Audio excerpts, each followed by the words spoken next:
Israel में एक अकाल पड़ गया। एलीमेलेक, नाओमी और उनके पुत्र भोजन की खोज में मोआब को गए। एलीमेलेक मर गया। पुत्रों ने मोआबी स्त्रियों ओरपा और रूत से विवाह कर लिया। तब पुत्र भी मर गए। तीनों स्त्रियों के पास पति नहीं थे।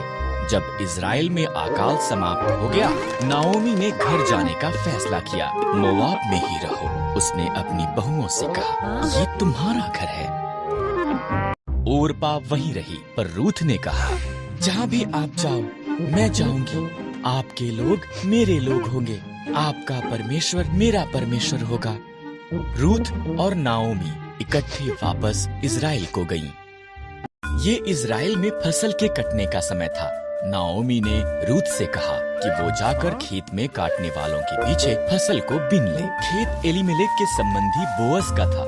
बोअज रूथ के पास आया। तुम नाओमी के साथ बहुत अच्छी रही हो, बोअज ने कहा।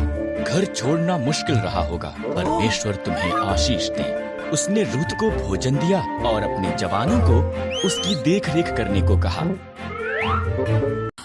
रूथ ने नाओमी को बताया कि क्या हुआ था। नाओमी मुस्कुराई। जब कोई मरता है, उसका निकट संबंधी उसके परिवार की देखभाल करता है। वो व्यक्ति उनका निकटतम छुटकारा देने वाला संबंधी है।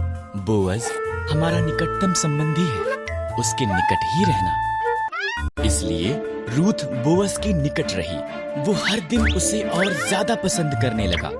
बोअज ने एलीमेलेक की जमीन खरीदी और नाओमी और रूथ की देखभाल की। तब उसने रूथ को उसके साथ विवाह करने के लिए कहा। रूथ से एक पुत्र ओबेद पैदा हुआ। ओबेद का पुत्र यिशै था।